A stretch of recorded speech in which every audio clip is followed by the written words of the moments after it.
Prenez soin de votre jardin avec Oriange 3 en 1. La nouvelle innovation Solabium. Insectes, acariens et maladies, un seul produit et c'est fini. Bienvenue au jardin vous est proposé par ARS, le fabricant japonais d'outils professionnels pour la taille, la coupe et l'entretien de vos jardins et de vos espaces verts. Vous avez besoin d'un avis, d'un conseil? Consultez-nous sur notre site www.ars-france.fr.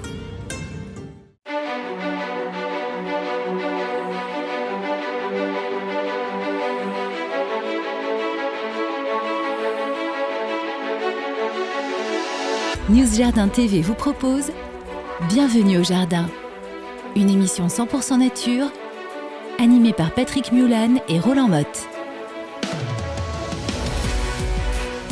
Et oui mes amis, en ce 24 juillet, vous êtes sur Bienvenue au Jardin et vous êtes bienvenue au Jardin, de même que Roland Motte. Bonjour Roland. Bonjour Patrick. Nous sommes en plein été, c'est le 19e numéro. Je vous rappelle donc, podcast égale audio, c'est-à-dire que c'est une émission de radio sur Internet et nous avons Miguel derrière une foule de caméras pour vous faire une émission également style télé sur News Jardin TV à regarder également carrément en direct pour chatter tous les samedis de 8h à 9h. Donc nous sommes bien, nous sommes ensemble pour 1 heure et nous allons nous régaler.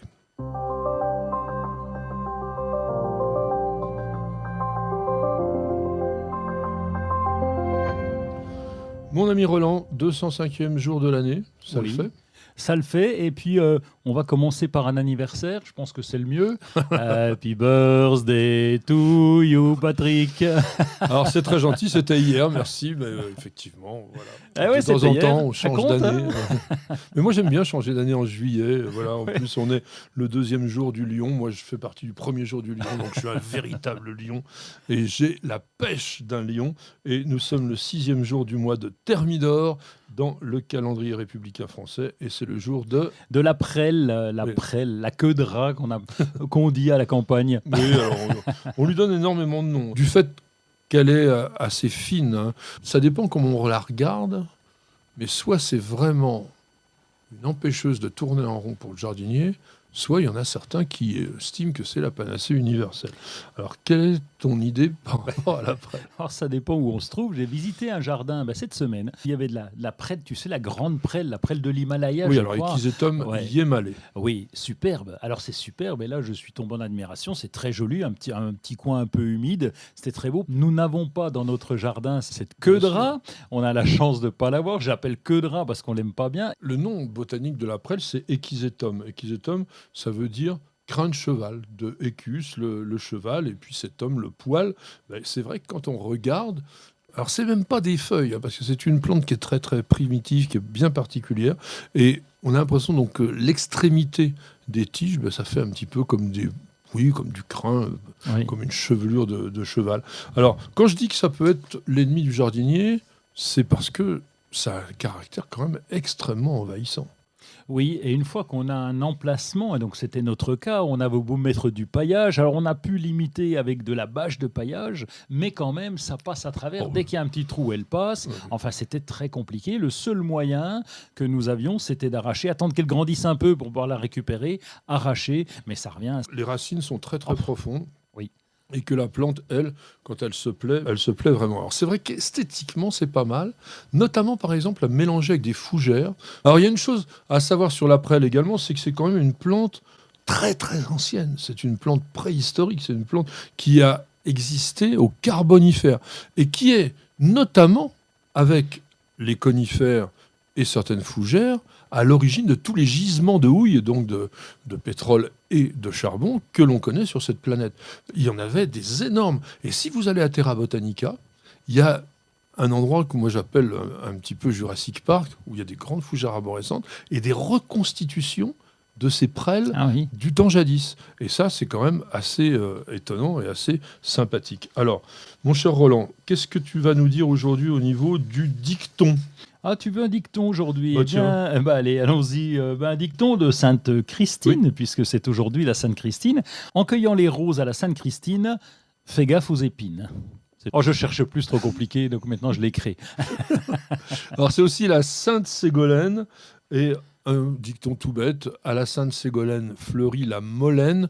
La molène, c'est le bouillon blanc, le Verbascum bombiciferum, avec ses belles hampes florales, ses épis donc de couleur jaune.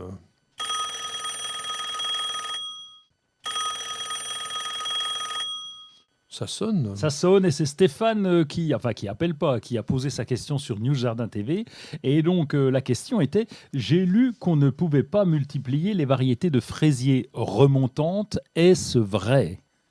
Je comprends même pas la question. Remontant, ça veut pas dire que la plante est vivace. Il y a beaucoup de gens qui pensent que remontant, ça veut dire que ça revient plusieurs années de suite. Non, le fraisier, de base, est une plante vivace, donc il vit plusieurs années. Remontant, ça veut dire, dans le cas des fraisiers, qu'il est capable de fructifier plusieurs fois dans la saison, ou quand on parle de rosiers remontants, par exemple, ce sont des rosiers qui fleurissent aussi plusieurs fois dans la saison. Je ne vois pas pourquoi la remontance influerait sur la multiplication. Alors le pauvre Stéphane, il l'a lu et c'est vrai qu'on lit beaucoup de choses sur Internet, mais là, oui, effectivement, c'est un peu difficile à comprendre dans le sens où les fraisiers, on peut les multiplier. Par graines, c'est un peu compliqué, mais déjà par stolon, c'est assez simple. Alors c'est même tellement simple que vous êtes souvent tenté de le faire. Moi, je vous le déconseille formellement, du moins de le faire trop souvent. À savoir que les fraisiers sont extrêmement sensibles aux maladies à virus et ont tendance à être attaqués par ces maladies au bout de 3-4 ans en général.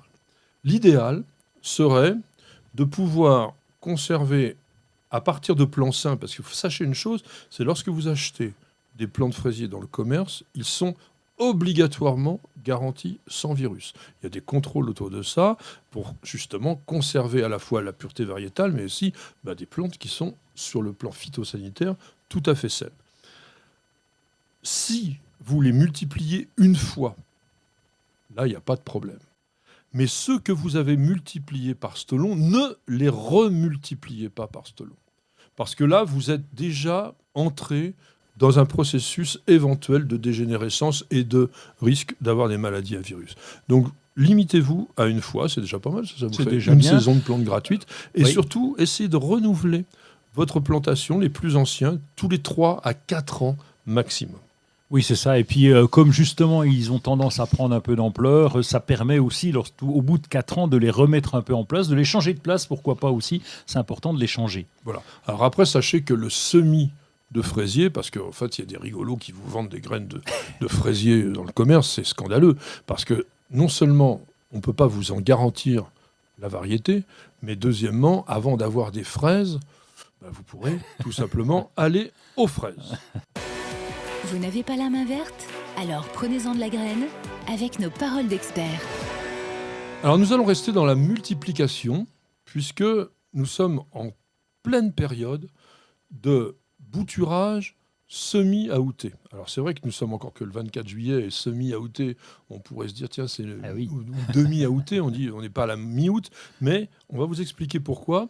Et c'est vraiment sympa d'essayer de prouver, on va dire entre guillemets, ses capacités jardinières en prenant un petit bout de plante et en la faisant raciner et en obtenant ensuite un arbuste. Alors en ce moment, donc on fait du bouturage demi-aouté. On va commencer par expliquer tous les mots.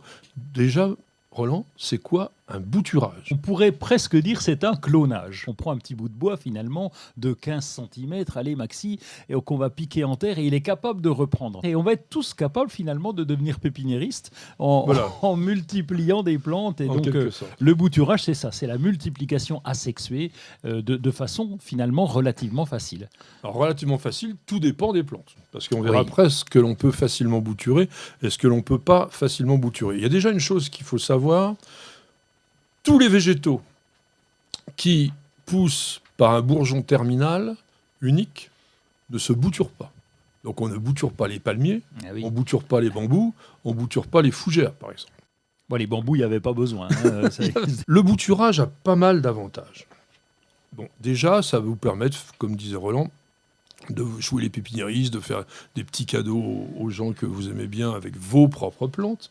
Ça vous permet aussi de sauvegarder une plante, par exemple, qui irait pas trop bien mais à laquelle vous seriez attaché parce que c'est une variété ancienne de vos parents, etc. Donc de la multiplier, et comme l'a dit Roland, c'est un clone, c'est-à-dire que ça va être exactement, sur le plan génétique, la copie conforme de la plante mère. Autre chose, c'est que vous allez, par le bouturage, obtenir des végétaux qui ont un rythme de croissance et de production beaucoup plus rapide que par semis. Et, encore une fois, l'authenticité. Donc ça, c'est déjà une chose. Alors, qu'est-ce que le bouturage demi-herbacé, ou semi-herbacé, ou demi-aouté? Oui, demi-aouté, ça veut dire qu'on va considérer que la plante, au mois d'août, va faire du bois. Elle démarre, elle est verte, et puis progressivement, elle devient brune. Quand on regarde du bois, c'est un peu brun. Elle se lignifie. Voilà, c'est bien dit. Et donc, cette lignification va nous aider. Donc, semi-aouté, ça veut dire semi-lignifié, on pourrait dire. Voilà. Et donc, on commence à avoir cette partie brune et cette partie verte un peu plus au sommet. Voilà, donc ça commence à se durcir. Et ça, c'est le moment idéal pour multiplier, notamment les arbustes à feuillage persistant. Il faut utiliser systématiquement des pousses de l'année. On ne bouture pas des gros bouts de bois anciens. D'abord, eux, ils sont déjà lignifiés puisqu'ils sont du bois. Et donc, c'est uniquement les pousses de l'année. Et de préférence, mais très très largement, les parties de plantes qui n'ont pas fleuri. Oui. On va prendre donc plutôt des rameaux généralement latéraux, jeunes, d'une quinzaine de centimètres, c'est vraiment le grand maximum. D'autant que il faut préparer la bouture. Oui, il faut Alors, l'habiller. Bah oui. On va Alors, habiller comment notre t'habiller? bouture. Eh ben, d'abord, déjà, quand tu as l'air de dire simplement, oui, il faut trouver une petite pousse qui n'a pas de fleurs, c'est pas gagné. Hein. Sur les pélargoniums, par exemple, sur les géraniums qui ne sont pas des arbustes, mais qui se bouturent aussi en cette saison, c'est vrai que c'est pas toujours commode. Mais ça marche quand même avec les trucs Oui. qui ont fleuri sur les pélargoniums. Mais sur beaucoup d'arbustes, il vaut mieux pas. Alors, on va couper. Alors, dans le temps, à l'école, on disait qu'il faut couper 2 biais. Et puis, il nous faisait même faire une croix derrière pour que ça s'enracine mieux. Alors, tu es au courant de ça? Moi, Oh je l'ai non, fait. non, ce que l'on doit faire, et ça c'est absolument indispensable, c'est couper la bouture sous une feuille. Oui. De manière à ce que les yeux, qu'on appelle les yeux axillaires, qui sont latents, qui sont à la base des pétioles des feuilles, que l'on va enlever d'ailleurs. Hein, les feuilles de la base, c'est la première partie de l'habillage. Oui. Ces yeux-là, ce sont eux qui vont prioritairement donner les racines. Parce que les racines, elles n'apparaissent pas n'importe où sur le bout de bois. Il faut des yeux. Donc, vous allez prendre cette bouture. Moi, j'aime bien une bouture qui fasse une douzaine de centimètres. Ça dépend lesquels, parce que par exemple, si tu boutures des bruyères, on va faire des boutures qui vont faire quoi? Oui, c'est ça, 5-6 il y a plus centimètres. petit, oui. Et d'une manière générale, ça vous verrez avec l'expérience, la bouture a tendance à être plus facile à reprendre quand elle est petite. En hiver, par exemple, vous prenez des morceaux de saule ou des morceaux de peuplier de cette taille-là, 1 mètre, vous le plantez et ça reprend comme par miracle. Mais en ce moment, on fait plutôt des petites boutures. Donc, on coupe sous une feuille, on habille en enlevant les 2 premières feuilles et on va enlever encore les autres pour ne laisser que les 2 ou 4 petites feuilles d'extrémité. Il y a encore un bout d'habillage. Oui, parce qu'on va recouper ces feuilles aux extrémités. On va pas laisser des grands machins comme ça, c'est pas un parapluie. Si elles On sont va- grandes. Oui, Parce que si tu boutures des abélias, par exemple, qui ont des toutes petites feuilles, c'est pas nécessaire.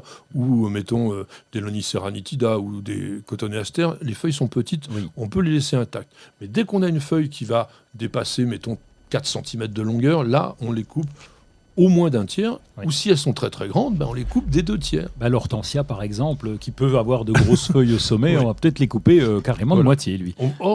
Même les 2, Ouais. bien les 2 tiers. Alors maintenant, c'est savoir quelles sont les conditions pour réussir le bouturage.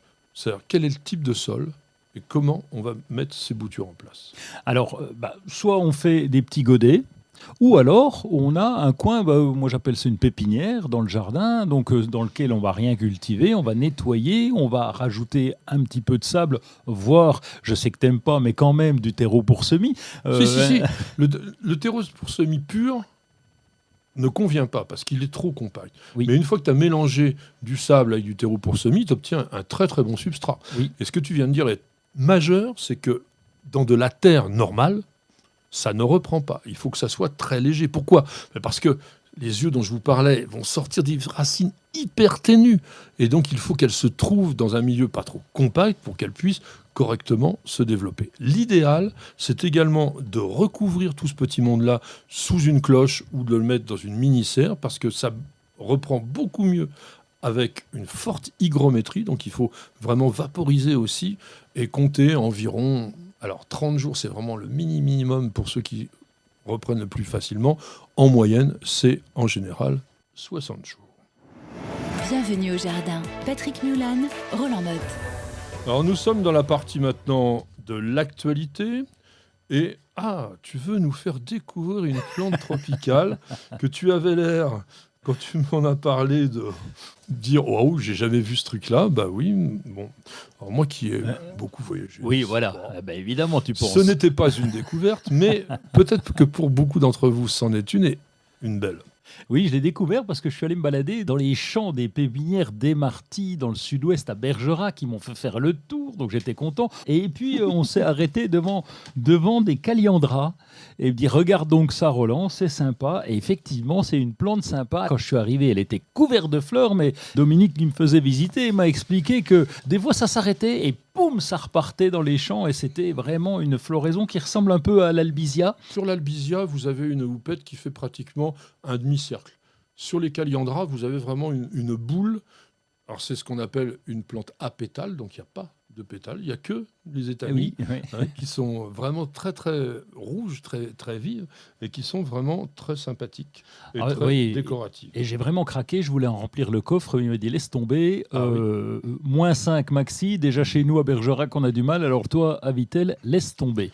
Si vous voulez voir des jolis calliandras, vous pouvez aller sur la Côte d'Azur, le domaine du Rayol, qui est un jardin tropical, enfin subtropical on va dire, mais dans lequel il y a des jolis calliandras. Alors, moi, je vais vous parler d'une chose un tout petit peu plus terre-à-terre, mais qui est quand même très utile. C'est quand même cette évolution que l'on a aujourd'hui vers des outils à batterie.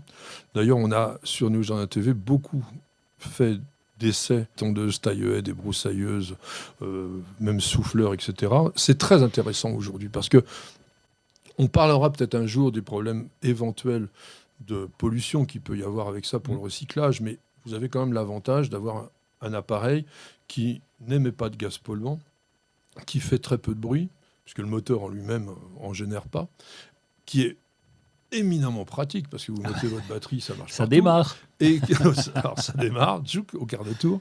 Et surtout, qui peut faire fonctionner plusieurs outils. On a une alimentation énergétique pour plusieurs outils et même une grande gamme. Et on voit apparaître aujourd'hui des outils à batterie qui sont de plus en plus puissants. Alors je sais qu'on parle essentiellement de volts, ce qui n'est pas la puissance mais la tension, mais comme la puissance en watts est le produit de la tension par l'ampérage, quand on vous parle quand même de tension de plus en plus importante, ça veut dire qu'au final, vous aurez quand même une puissance plus importante. Alors, on est passé de 18 à 36, à 40, à 48 et maintenant à 60 volts. Et il y a toute une gamme d'outils portatifs dans la marque Cub Cadet qui s'appelle donc la gamme L5 Force Série, n'est-ce pas ? C'est joli à entendre. Donc avec donc des batteries de 60 volts qui vont vous donner des performances comme on n'avait quasiment pas pratiquement au niveau de matériel de qualité professionnelle. Donc il y a un taille-haie, il y a un coupe-bordure, il y a un souffleur, il y a une tronçonneuse. Alors sachez une chose, quand vous entrez dans l'idée d'acheter du matériel à batterie, ce n'est rentable qu'à partir du deuxième matériel. Parce que par exemple, si je prends le cas du taille-haie, il vaut environ 200 €. Mais sans la batterie. Ah oui, c'est ça. La batterie coûte un peu d'argent. La batterie coûtant 160 €, vous avez un taille-haie beaucoup plus cher qu'un taille-haie électrique à fil.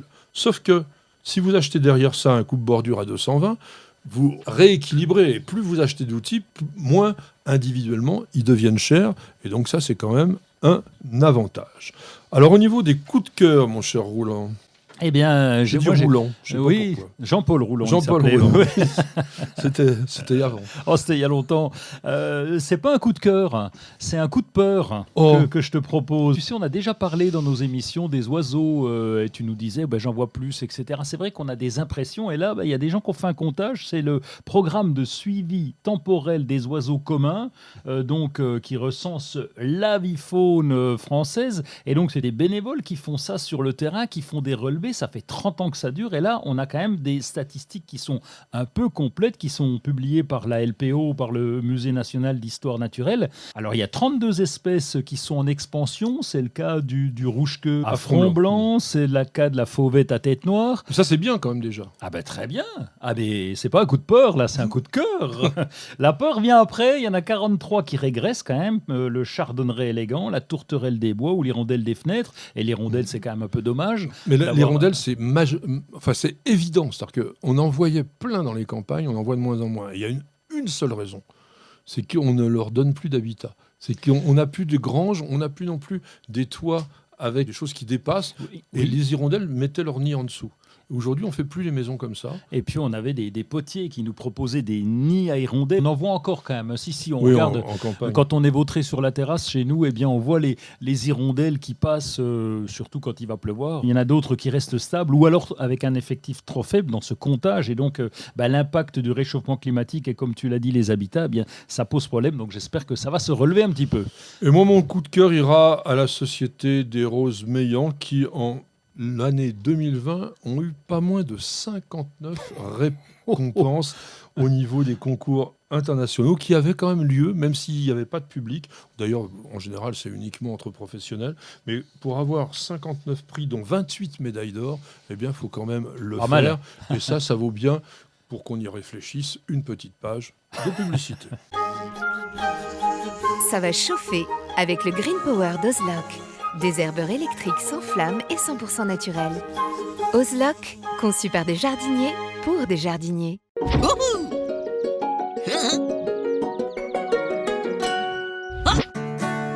Bien que votre pelouse se porte plutôt bien, vous voyez apparaître de la mousse ici et là. Pas de problème, Gazon Pur DCM vient à votre secours. Gazon Pur DCM est un engrais pelouse organo-minéral avec une action indirecte contre la mousse. Cet engrais ne tâche ni les dallages ni les pavés. Gazon Pur DCM, c'est 2 en 1. Un beau gazon bien vert et en plus, sans mousse. Incroyable ce qu'un mini-grain arrive à faire. Profitez de votre programme sans effort avec l'autoril d'Ozlock.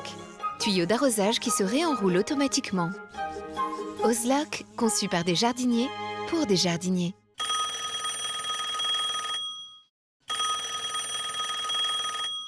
Dring, dring, dring. Eh bien, c'est Gaëtan qui appelle.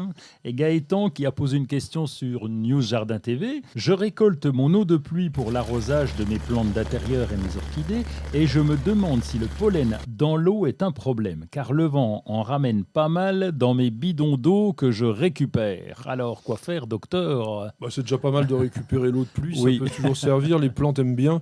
Mieux en général que l'eau de ville. Alors, je vois pas pourquoi le pollen aurait un côté polluant, même si l'écriture est assez proche. Pollen, pollue. Oui. Voilà.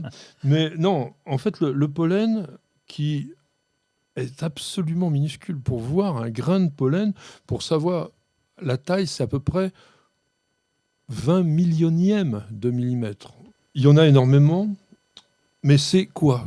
C'est essentiellement des glucides. Ah oui. Après, il y a un peu de protéines aussi.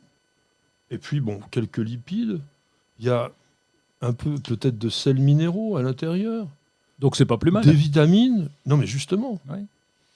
il n'y a aucun risque de pollution et tous les éléments organiques ou minéraux qui vont être décomposés dans l'eau à partir du pollen ne peuvent qu'améliorer la qualité intrinsèque de l'arrosage. Alors après, effectivement, on peut avoir l'impression que ça pollue. Ça peut peut-être aussi, en se décomposant, s'il y en a beaucoup, donner une certaine odeur à l'eau. Le défaut d'ailleurs de ces récupérateurs d'eau, c'est souvent qu'on ne peut pas aller chercher l'eau jusqu'au fond.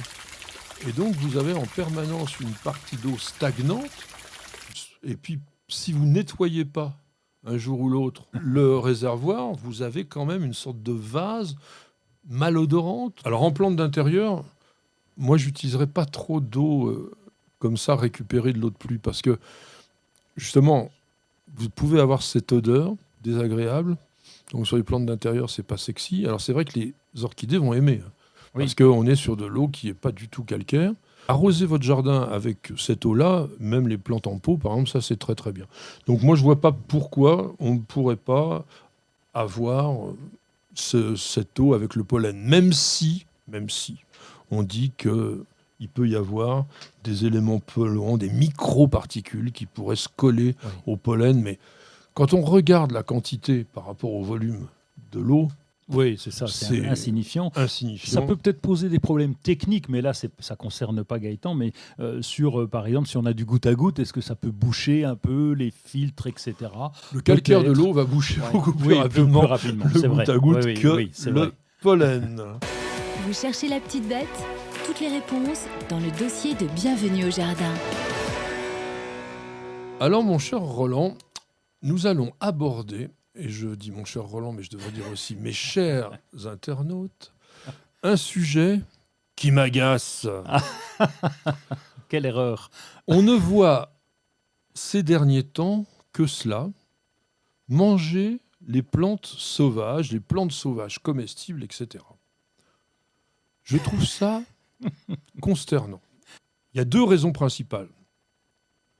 Une qui est liée directement à la santé, à savoir que à partir du moment où on parle de pollution atmosphérique en permanence et qu'on nous rebat les oreilles avec ça, récolter des végétaux sauvages qui sont de toute façon des capteurs de pollution extrêmement efficaces génère un risque déjà pour la santé. Et puis la deuxième chose, c'est que imaginez que les 67 millions de Français se mettent uniquement à manger de la plante sauvage. Mais c'est foutu, notre pays, il est rasé. C'est Attila, on est foutu, il n'y aura plus rien. Donc toute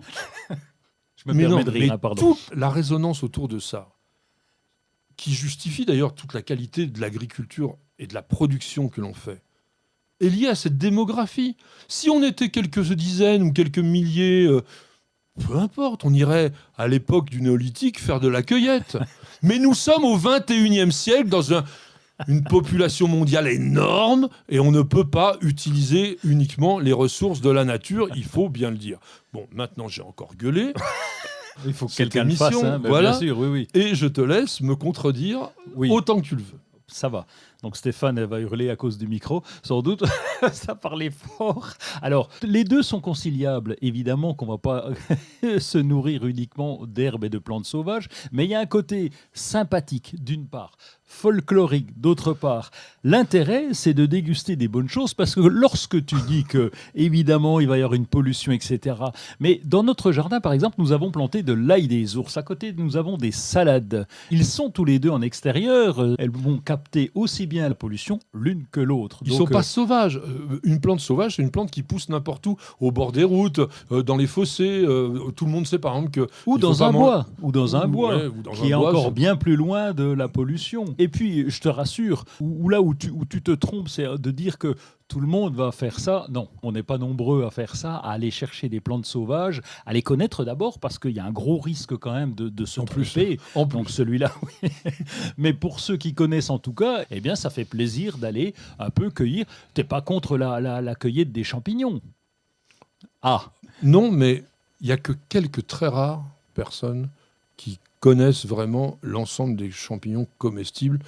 On est bien d'accord. Et on n'en fait pas tout un tintouin. C'est-à-dire que moi, ce qui m'agace aujourd'hui, c'est qu'on est en train de faire croire aux gens que c'est beaucoup mieux d'aller manger n'importe quelle herbe qu'on va trouver dans la nature, alors que je suis désolé. Mais si on a fait l'effort depuis des millénaires, et je dis bien des millénaires, d'améliorer les végétaux qui, au départ, effectivement, étaient sauvages, pour en faire des légumes et pour en faire des fruits, c'est tout simplement parce que c'est bien meilleur.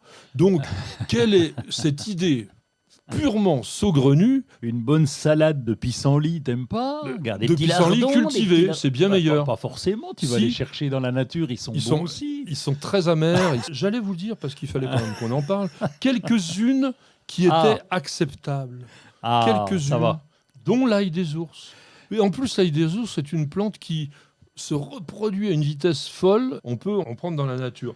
L'ortie, par exemple. L'ortie, tout le monde On y parle a le de droit, on l'ortie. peut y aller, l'ortie. Voilà, on peut y aller si on veut, sauf que c'est une des plantes qui capte le plus de pollution, il faut bien quand même le savoir. Donc ça, faites attention de l'endroit où vous récupérez vos orties. Bon, après, je suis désolé, mais des bons épinards, c'est vraiment meilleur que les orties. Tu viens bientôt nous voir, hein, je crois que je vais noter la date. On va te préparer.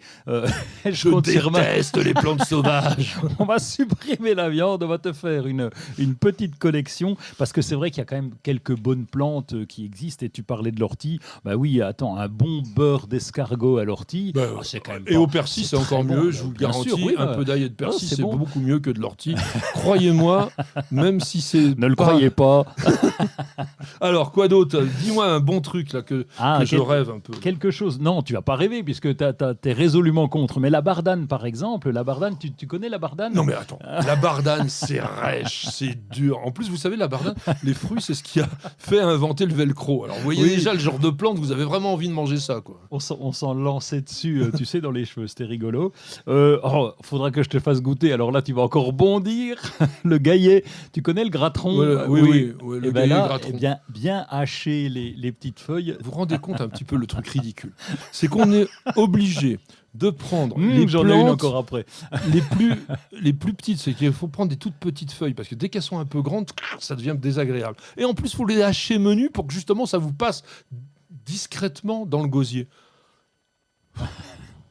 Et une petite salade de plantain avec de jeunes feuilles de plantain, ça, c'est du bonheur. En plus, si t'aimes pas le plantain, tu pourras l'utiliser pour te frotter si jamais tu te fais piquer par un moustique. On C'est parlera très- des propriétés c'est médicinales, ça très- c'est autre le chose. plantain, salade de plantain, ça va Voilà. tomber par terre. Je crois pas que je vais venir Je chez vais- toi. Je vais te prochainement. préparer ça, tu vas voir, ça va calmer. On va aller à l'hôtel, Nicole, réserve l'hôtel. Et je vais pas parler des ronces aussi, tu as déjà goûté de la confiture de mur quand Non, mais même. Ça c'est différent. Alors, c'est différent. Non, mais là, on n'est pas sur des- Alors que les renards Non. vont faire pipi dessus, tu Non. peux attraper l'échinococose. Eh ben, t'as raison. Alors, Bah, tu viens dans mon sens. Mais les renards, ça ne savait pas pipi plus que 40-50 cm de c'est hauteur. pour ça qu'il faut 2 seaux quand on va récolter les mûres. On récolte celle du bas pour faire des confitures, puisque on n'est pas atteint par l'échinococose si c'est Cuit. chauffé et cuit. Et pour celle du haut, On eh les bien, mange on les directement mange sur direct. l'arbre, Et ben pas voilà. sur la plante, Ouais. vraiment. Autre chose? Je te parle pas du sureau. Le vin de sureau, tu dois détester. Non, bon. ça va. Mais par exemple, tu vois, on me dit le lierre terrestre. Moi, Ah. jamais je mangerai un truc comme ça. Jamais. Si, la semaine prochaine, quand tu viendras. Je vous ai dit, on invitera notre copain Pascal Garbe, lui qui fait beaucoup Aïe. de choses avec les fleurs, etc. Mais c'est pareil, on est obligé de les recouper, on est obligé de les mélanger avec autre chose. Si vous mangez une fleur comme ça n'a pas d'intérêt. Puis en plus, ça vous nourrit pas. Donc, je dis pas qu'il faille pas le faire un peu pour s'amuser. Tu as raison aussi sur l'idée de mieux comprendre la flore, la connaître, l'appréhender, etc. Mais arrêtons de nous seriner avec ces plantes sauvages qui vont remplacer la nourriture du 21e siècle. Moi, je suis un homme de progrès.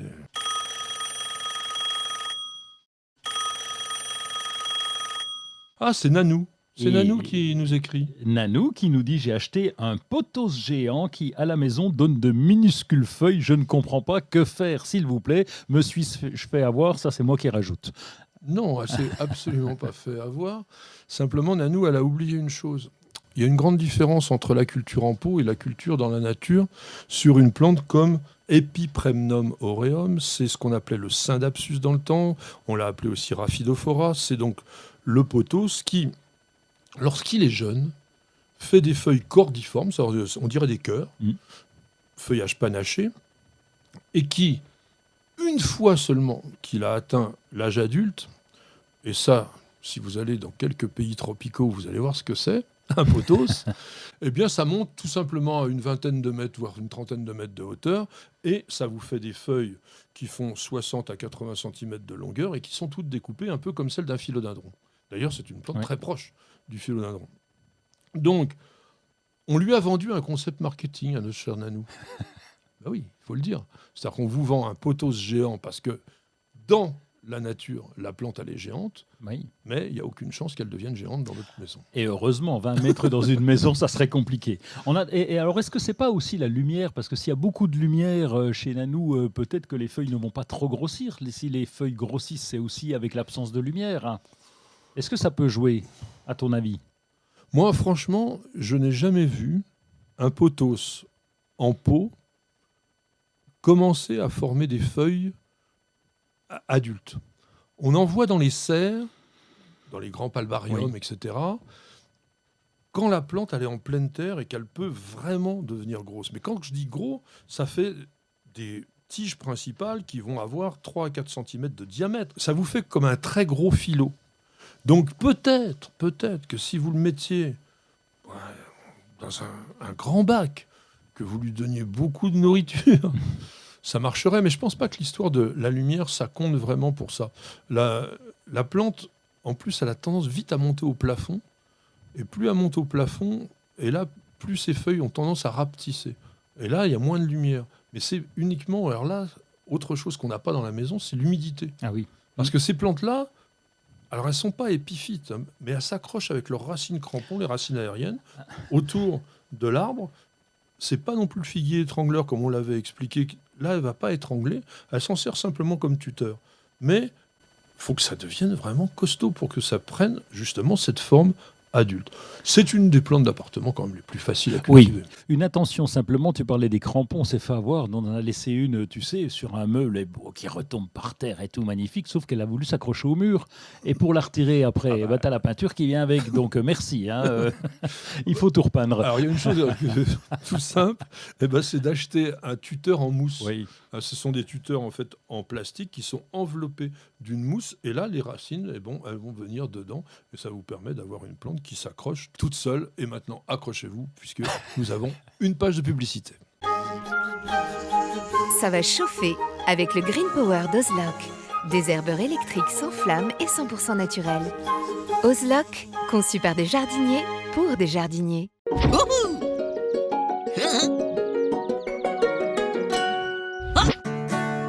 Bien que votre pelouse se porte plutôt bien, vous voyez apparaître de la mousse ici et là. Pas de problème, Gazon Pur DCM vient à votre secours. Gazon Pur DCM est un engrais pelouse organo-minéral avec une action indirecte contre la mousse. Cet engrais ne tâche ni les dallages ni les pavés. Gazon Pur DCM, c'est 2 en 1. Un beau gazon bien vert et en plus, sans mousse. Incroyable ce qu'un mini-grain arrive à faire. Profitez de votre programme sans effort avec l'autoril d'Ozlock. Tuyau d'arrosage qui se réenroule automatiquement. Ozlock, conçu par des jardiniers pour des jardiniers. Bienvenue au jardin. Patrick Mulan, Roland Motte. Alors nous sommes donc ce 24 juillet et pour la semaine prochaine, qui sera la dernière du mois de juillet, eh bien, qu'allons-nous faire au jardin? Je sais que Roland, de toute façon, s'est biné et se promener chaque matin dans le jardin pour voir ce qui s'y passe. Comment t'as deviné? Non, il y a autre chose? Oui, il y a autre chose en ce moment qui est plaisant, c'est aussi récolter les aromatiques parce que on est en pleine saison et là on a un peu plus de temps l'été au jardin, donc à part nos émissions, eh bien on est plus calme, on est plus cool, on peut prendre notre temps dans le jardin et là on va pouvoir récolter, faire sécher. Oui, ils sont pas déjà un peu secs? C'est pas mieux de les récolter plus tôt en saison? Oui, on peut récolter, allez, on va dire toute la saison, mais là c'est notre temps, c'est nous, c'est de notre faute. On fait souvent sécher dans la serre parce que c'est pratique, on va suspendre nos bouquets en serre, on met une petite étiquette dessus parce que c'est une fois que c'est sec, On ne sait plus trop ce que c'est. Oui, on reconnaît un peu moins et donc c'est un vrai plaisir. On prend notre sécateur, on va couper, on va aller se balader et comme notre jardin est un peu mélangé, c'est un peu pas le foutoir, mais un fouillis organisé, il faut aller chercher et ça permet de tourner et de regarder ce qui se passe autour. En fait, il fait la chasse aux œufs tous les ans, Ouais, c'est en ça. Toutes les semaines, là, on va chercher les trésors. Alors, au niveau de, justement, des cultures un peu modernes, toi, tu fais de l'hydroponie. Oui. Et il y a des choses à faire. Pas grand-chose, mais quand même, comme il y a un peu de chaleur et que notre réservoir d'hydroponie et la tour hydroponique est dans la serre, donc là, il faut quand même surveiller régulièrement les apports d'eau. Alors, c'est un circuit fermé, jardinier. Mais bon, d'abord, les plantes vont capter, et puis avec l'évaporation, eh bien, l'eau peut disparaître. Donc, on a ça à contrôler, et l'engrais qu'on met dedans, puisqu'on a un engrais naturel liquide qu'on va mettre dedans. Et donc, il faut juste contrôler ça, et un peu plus en ce moment, parce que dans la serre, avec la chaleur, ça s'évapore plus vite. Et là, tu es en expérimentation ou tu as des résultats qui sont sympas avec ça? Non, c'est parce que ça fait 3 ans qu'on a cette tour hydroponique. Et oui, alors tout ce qui est légumes-feuilles, hein, et tout ce qui est... Alors, basilic, ça va très bien. On a des basilics super. Et sur la colonne, on en met 36 alvéoles. On met nos graines et bam, ça part. Et on n'a rien à faire puisque c'est un programmateur qui nous ajoute de l'eau toutes les demi-heures à Est-ce peu que ce ne près. serait pas l'idéal pour faire des fraisiers? Alors, il paraît. Nous n'avons pas testé les fraisiers, mais écoute, il Donc, paraît. tu as une je te mission dis, pour l'année prochaine Ben oui, ça c'est de peut-être faire pas des mal. fraisiers en hydroponie. Ben non, parce Ouais. que là, il n'y a aucun risque que les fraises rentrent au contact du sol et donc même que les limaces, je pense, viennent les Ah ouais, boulotter. et puis le temps qu'elle monte là-haut, Voilà. il y a un peu de marge. Ouais. Alors, il y a autre chose. Ah tiens, si, il y a une chose que j'ai remarquée sur les tomates là, qui commencent pour certaines à arriver à maturité.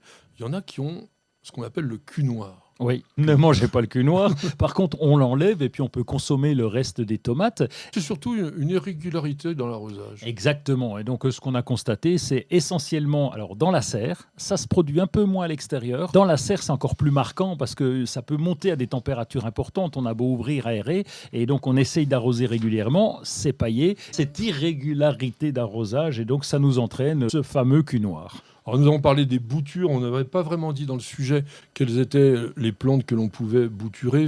Tous les arbustes à feuillage persistant, sauf les rhododendrons, les camélias. C'est pas qu'on ne peut pas, mais c'est quand même très difficile. Les cognaciers du Japon, ils se bouturent très très bien en ce moment. Même les rosiers d'ailleurs, ça se bouture pas trop mal. Moi, je mettrais bien un petit coup d'engrais aux rosiers là en ce moment pour les aider à faire la deuxième floraison. Oui, pour la deuxième floraison, exact, oui, tu as raison. On en a mis tout au début, c'est pratiquement mars, et puis maintenant, on remet le deuxième petit coup, ça relance, tu as raison, la floraison. Alors, vous avez pu remarquer une chose, c'est que Roland cultive, mais il ne récolte pas. Il nous dit jamais ce qu'il récolte. Alors en ce moment, je peux vous dire, moi, il y a quand même pas mal de récoltes à faire. Les cornichons, les petits concombres, on va récolter les flageolets verts, les pommes de terre d'ailleurs, hein, les pommes de terre lorsque les tiges commencent à s'abîmer, etc. Et puis on va aussi récolter les pêches, les brugnons, les framboises, hein, il y a quand même tout ça. Alors une chose qui va nous faire plaisir ni à Roland ni à moi, mais je sais qu'à certains d'entre vous, oui, surtout ne jardinez pas le 29 juillet, c'est-à-dire jeudi, entre 11h et 22h, car les planètes sont en opposition. Ça veut strictement rien dire, mais si vous y croyez, pourquoi pas?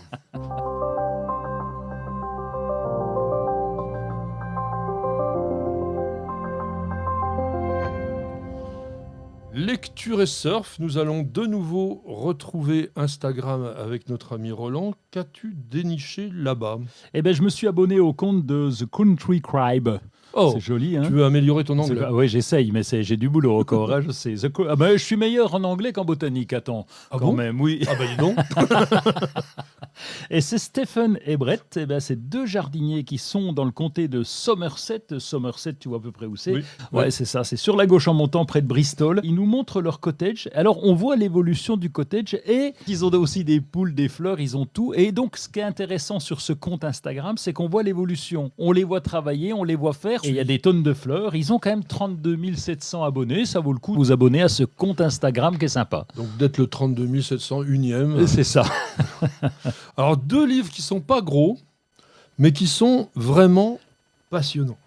La biomimétique d'Emmanuel Delannoy, dont on est à rue de l'Échiquier au niveau de l'éditeur. Son livre, d'ailleurs, il y a le sous-titre, c'est Répondre à la crise du vivant par le biomimétisme. Qu'est-ce que le biomimétisme?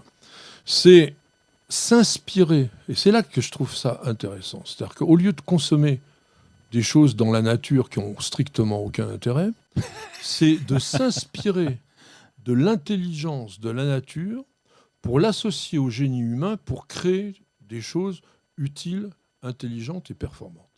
Et là, je peux vous dire qu'il y en a énormément qui existent.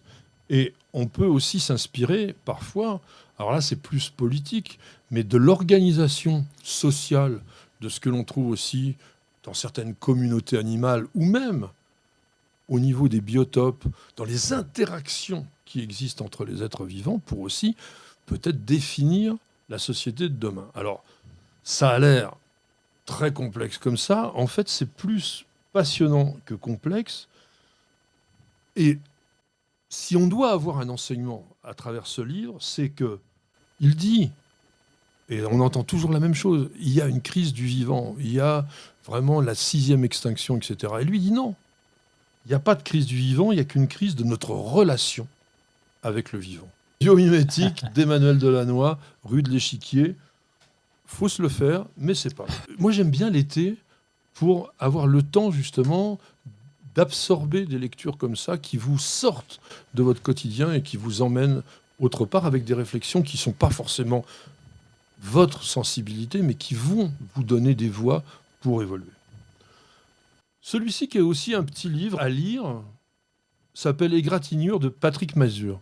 Alors, Égratignure, c'est 7 essais sur des idées que l'on a au niveau du jardin, des choses qui sont un peu des idées reçues, comme par exemple jardiner avec la lune, pour se moquer un petit peu des jardiniers, de nos habitudes, de nos façons de penser, etc.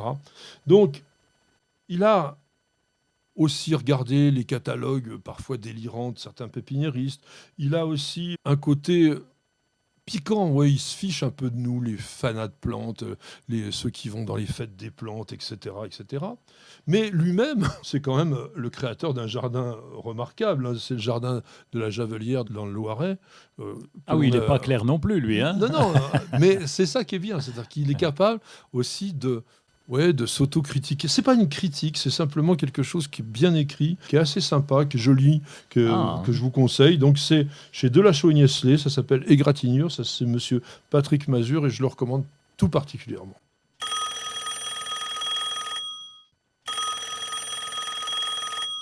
Oh, on reste dans les plantes là. Ah oui. Est-ce qu'elle s'appelle Rosette ? Rosette, c'est joli, Rosette. Ah oui. Et Rosette nous dit que nous avons plein de gendarmes noirs et rouges dans le jardin. Pourquoi et faut-il les éliminer ? C'est parce que tu vas trop vite dans ton jardin et qu'il y a des contrôles permanents de vitesse. Et c'est par pas les plus gendarmes. mal. C'est pas plus mal. Allez doucement, on l'a déjà dit dans votre jardin. On les appelle les gendarmes parce qu'au départ, on appelait même les soldats parce qu'ils sont habillés de rouge et de noir. C'était à l'époque où les soldats étaient habillés comme ça. Oui, voilà, à l'époque presque napoléonienne. Il y a un nom que l'on va éliminer puisque dans notre langue, ça n'existe plus, mais on l'appelait les masques nègres. Parce que quand vous regardez bien la forme de cette punaise, en fait, ça peut évoquer un masque africain. Et c'est un nom qui est un peu détestable, mais qu'on peut trouver. On l'appelle aussi le diable cherche midi. Pourquoi ? Parce qu'en fait, c'est un insecte qui aime beaucoup se faire bronzer, si je puis dire, au soleil. C'est vrai qu'on le voit très souvent sortir en plein soleil, et puis il est là. Et donc, le diable, bah oui, parce qu'il était rouge, etc. Alors, le nom, c'est Pyrrhocor aptère. Ouais. C'est une espèce grégaire, ça veut dire que c'est une espèce qui vit en groupe, en colonie. Et parfois, il peut y en avoir, mais alors, des centaines et des centaines. Je rappelle que c'est strictement inoffensif. Et vous avez quelque chose qui va vous permettre de repérer où ils peuvent être, ou au moins d'éviter de les avoir. Je pense avec les plantes, c'est ce que tu voulais dire, avec entre autres les tilleuls ou les hibiscus. Bon, ils y vont pas gratos, hein, ils y vont pour aller manger un petit peu. Les mauves, les altéas, toutes ces plantes-là qui sont des plantes de la famille des malvacées et dont, en fait, ils consomment les graines. Les pyrrhocoraptères n'ont pas qu'un seul régime alimentaire, mais quasiment donc les graines des malvacées. Donc si vous détestez ces insectes-là, bah, vous éliminez les malvacées de votre jardin et puis vous allez ne plus en avoir. Alors, ils ont quand même un intérêt pour nous les jardiniers parce qu'ils sont capables de consommer des œufs d'insectes, voire des petits insectes vivants ou des larves, et donc de jouer un rôle tout à fait efficace aussi de régulation des populations d'insectes, et ça, c'est quand même quelque chose de pas mal. Est-ce que tu as autre chose à te dire ? Pour répondre à Rosette, gardez-les, c'est très bien. Alors, ça impressionne peut-être parce qu'ils sont en colonie, mais non, c'est très bien, il faut les garder, ils vont nous donner un bon petit coup de main. Le problème, c'est qu'on ne peut pas empêcher d'avoir des phobies. Oui. Et il y a beaucoup de gens qui ont des phobies par rapport à tout ce qui grouille, etc., et qui leur donne l'impression que c'est agressif, ils en ont peur. Et ça, donc, c'est pour ça que je dis, à la limite, regardez où ils se développent, et à ce moment-là, les plantes qui sont dans l'alentour, qui sont leur nourriture, vous les éliminez, et les insectes iront voir ailleurs. Patrick, Roland, Racontez-moi une histoire de plante, de jardin ou de jardinier. Alors nous allons faire une histoire botanique de haut niveau Ah oui. ou de bas étage. C'est comme vous voulez, Ça va. puisque nous allons aller dans les profondeurs souterraines à la recherche, ou du moins à l'explication de ce qu'est ou de ce que sont les racines. Aujourd'hui, pas mal de scientifiques sont convaincus que le centre névralgique, le moteur, on va dire, pas le cerveau, parce que c'est trop facile de faire de l'anthropomorphisme, mais le centre de commande des plantes, c'est pas la partie aérienne, c'est toute la partie souterraine. Oui, et puis déjà, on sait qu'elles servent d'un point de vue mécanique d'abord à tenir debout pour une plante et puis à manger. C'est les pieds et la bouche en même temps, déjà. Pas en C'est même déjà temps, c'est important. pas les mêmes. Oui, c'est pas les mêmes, mais ça ressemble quand même, c'est au même endroit. C'est-à-dire, oui, il faut voir les racines comme un système. D'ailleurs, on dit le système racinaire. Oui. Et vous avez les racines pivots, les racines d'ancrage, qui, elles, donc, vont aller en profondeur et vont développer des éléments très costauds, voire sur certains arbres tropicaux, ce que l'on appelle des contreforts, pour vous imaginer quand même que lorsqu'un arbre atteint la petite hauteur moyenne de 50 mètres, qui doit être à peu près celle que l'on a dans les forêts tropicales, et que cet arbre, donc de 50 mètres de haut, et qui doit peser l'équivalent d'une bonne centaine de tonnes, si ce n'est Ouais. pas plus, doit tenir debout, résister éventuellement à des grandes tempêtes, ça peut arriver, et surtout sur un sol qui est très meuble, très Ouais. fiable, très irrégulier, qui peut aussi avoir quelques petites secousses telluriques pour pouvoir alimenter et animer le Oui, décor. pour rigoler, quoi. Donc, l'arbre doit, en premier lieu, tenir debout. Ça, ce sont les racines d'ancrage. Et puis, comme tu l'as dit fort justement, il doit se nourrir. Alors aujourd'hui, à force que l'on vous serine aussi les mêmes choses sur la photosynthèse, on oublie une seule chose, c'est que sans les racines, pas de photosynthèse, pas de feuilles. Pourquoi ? Parce que les racines sont des pompes. Les racines ont la faculté d'aspirer l'eau avec les éléments minéraux dissous qu'elle contient à l'intérieur de leur canal, on va dire. En fait, c'est comme un tuyau, et de mener tout ça jusqu'aux feuilles. Ah ben oui, parce que le haut, il réclame aussi. Hein. Alors le haut, le haut, il réclame, comme tu dis, mais c'est le haut qui va transformer les éléments que lui apportent les canaux à partir des racines, justement, en éléments nutritifs. Donc l'estomac serait dans le haut, la bouche dans le bas, coincé avec les pieds. Ben, C'est si ça. tu veux. Ah ouais, ok. Non, mais en quelque sorte. Et d'ailleurs, ce que tu viens de dire, Khalil Gibran, qui était un poète extraordinaire, il a écrit en 1926 dans Le Sable et l'écume, il a dit « La racine est une fleur qui dédaigne la gloire ». Oui, c'est vrai que tout se passe en sous-sol. Et elle a autant d'importance. Alors, ce système végétatif souterrain qu'est le système racinaire va permettre à la plante d'avoir toute son activité métabolique. Mais ce n'est pas tout. Il faut remonter à 1880 avec Charles Darwin, le célèbre naturaliste qui a donc découvert, on va dire, les règles de base de l'évolution. Lui, il avait déjà vu à l'époque que les racines étaient l'équivalent, alors il faut mettre des guillemets quand on parle comme ça, mais du système nerveux des animaux. C'est que aujourd'hui, on a travaillé pas mal là-dessus et on s'est rendu compte qu'il n'avait pas complètement tort. Et notamment, je vous recommande de lire les livres de Stefano Mancuso. Stefano Mancuso, c'est un neurobiologiste italien qui a fait des études approfondies sur ce qu'on appelle aujourd'hui l'intelligence des plantes et qui a découvert des choses quand même assez extraordinaires. Et notamment qu'il y avait, au niveau de la circulation de ce qui se passe dans les racines, un véritable système électrique. Et à partir du moment où il y a ça, on n'est pas loin d'un système nerveux, puisque dans notre système nerveux sont souvent des impulsions électriques. Et pas loin de la communication non plus, parce Alors. que tu te dis, s'il y a des racines, elles doivent se toucher là-dessous. Donc ils doivent communiquer entre eux, les bougres. Alors, on sait aujourd'hui que les végétaux, là on parle plus que des arbres, on parle de tous les végétaux, sont, je vais encore dire de l'anthropomorphisme, c'est difficile d'expliquer autrement, sont conscients de leur environnement. C'est-à-dire qu'un végétal, et notamment par exemple, on vient de parler des arbres, comment ils vont s'ancrer. Mais regarde un arbre, mettons, qui est en bord de mer et qui va s'orienter naturellement dans le sens du vent. Eh bien, il aura toujours des racines plus puissantes du côté opposé pour qu'il tienne bien debout. Ah oui, c'est un équilibre. Donc, il perçoit bien les circonstances particulières qui font son environnement. Au niveau des racines, il y a un truc très drôle à voir. C'est comment s'enfonce une racine dans le sol. Eh ben, a priori, elle descend. Oui. C'est le géotropisme qui va faire que la racine descend.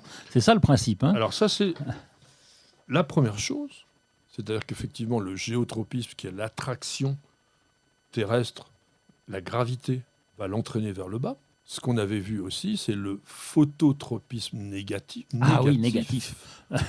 Qui fait qu'elle ne remonte pas vers Oui. la lumière, mais qu'elle s'en éloigne. Mais qu'est-ce qui va se passer lorsque la racine va commencer à explorer les couches souterraines? Eh bien, elle va rencontrer des obstacles. Et c'est là qu'on sait qu'il y a une véritable perception, c'est qu'elle est capable de se diriger dans un sens différent pour pouvoir contourner l'obstacle et continuer sa croissance. Oui. Et pour cela, alors il faut aller explorer avec un microscope pour regarder ce qui se passe dans la coiffe. C'est-à-dire qu'une racine, l'extrémité, c'est fabriqué de la chose suivante. Donc vous avez le tuyau, et puis vous avez une sorte d'enveloppe protectrice qu'on appelle la coiffe, et des poils absorbants. Des poils absorbants qui, eux, pompent. Oui. Dans cette coiffe, on a découvert qu'il y avait ce qu'on appelle des statolites. Alors, les statolites, c'est des grains d'amidon, tout simplement. Et ça fait quoi, les statolites? C'est un peu comme si vous aviez un hochet. Voilà. Ça, je comprends. Quand vous levez le hochet, les grains qu'il y a à l'intérieur vont vers le haut, vers le côté. Ils suivent. Bon. Et quand ils redescendent, ils vont de l'autre côté. Donc ils s'entraînent avec le mouvement. Et là, c'est la même chose. C'est-à-dire que grâce à la sécrétion d'une hormone qu'on appelle l'auxine, il va y avoir un code, un message qui est envoyé pour dire il faut que tu te diriges par là. Donc les statolites vont se déplacer simplement parce que ils ne peuvent pas aller du mauvais côté. Et la racine, elle va aller dans la direction qu'on vient de lui indiquer. Alors, Mais simplifié. Et qui lui dit d'aller là? C'est ça qui est compliqué, parce qu'après, tu vois, Non. on dit c'est un cerveau, mais parce qu'il faut bien penser à un moment. Non, il n'y a pas besoin de penser. Parce que là, c'est un peu mécanique. C'est-à-dire que tu as parlé du géotropisme. Oui. À partir du moment, et c'est pour ça que j'ai donné le truc du hochet, c'est-à-dire qu'à partir du moment où les statolites vont avoir été poussés dans un sens, eh bien, c'est là que l'auxine se déclenche et va dire, voilà, c'est par là qu'il faut aller, parce que eux, ils vont par là. C'est ambigu parce que en termes d'intelligence, on pourrait dire quand même que là, tu expliques de façon très mécanique, c'est normal, etc. Mais si je planais à 5000, là, je pourrais dire, non, mais attends, c'est quelqu'un, c'est une intelligence qui fait qu'elle réfléchit, elle a contourné le caillou, elle est descendue, etc. On peut l'expliquer de différentes manières, comme quand nous, on marche, on met un pied devant l'autre. C'est ce que certaines personnes essayent de faire d'une façon, je pense, un peu hasardeuse aujourd'hui. Pour quelle raison? C'est que on est capable, grâce, nous, à notre cerveau, d'avoir des réactions relativement rapides. C'est-à-dire que tu me dis quelque chose, je peux rebondir dessus. Voilà. Donc, on réagit instantanément. Chez les végétaux, c'est pas du tout comme ça. Ils vivent dans un monde énormément plus lent que nous. C'est plus le même univers, mais effectivement, il se passe quand même quelque chose. D'ailleurs, il suffit de regarder une plante grimpante. Mais on reviendra sur l'intelligence des plantes. Là, je voulais qu'on parle beaucoup des racines parce que c'est un monde méconnu. Mais une plante grimpante.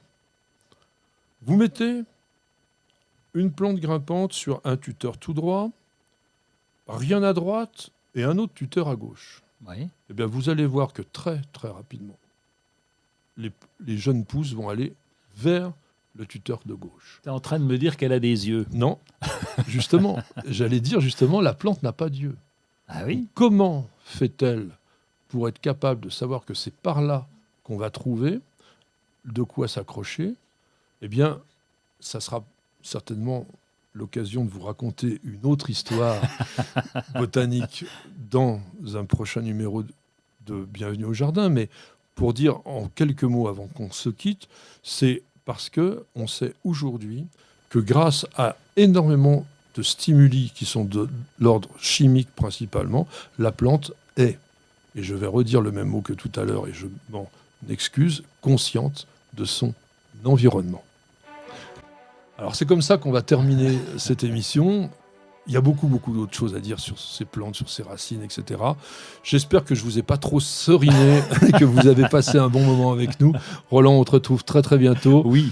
Il est sur les réseaux sociaux, il est à la radio. Et puis je vais aussi remercier nos techniciens. Il y avait Stéphane à l'audio, il y avait Miguel avec toute une fourbie de caméras, vous ne pouvez pas vous imaginer. Ma petite jardinière, vous aussi, toutes les jardinières, je vous embrasse. J'embrasse aussi notre petite perle. Vous avez remarqué, on a un chien, non, vous ne l'avez pas remarqué parce qu'on n'entend pas. Elle est absolument superbe. On vous dit à la semaine prochaine pour de nouvelles aventures jardinières et bienvenue au jardin.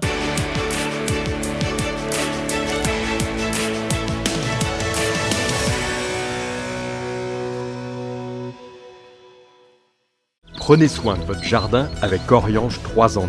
La nouvelle innovation Solabiol. Insectes, acariens et maladies, un seul produit et c'est fini. Vous avez écouté Bienvenue au Jardin avec ARS, le fabricant japonais d'outils professionnels pour la taille, la coupe et l'entretien de vos jardins et de vos espaces verts. Vous avez besoin d'un avis, d'un conseil? Consultez-nous sur notre site www.ars-france.fr.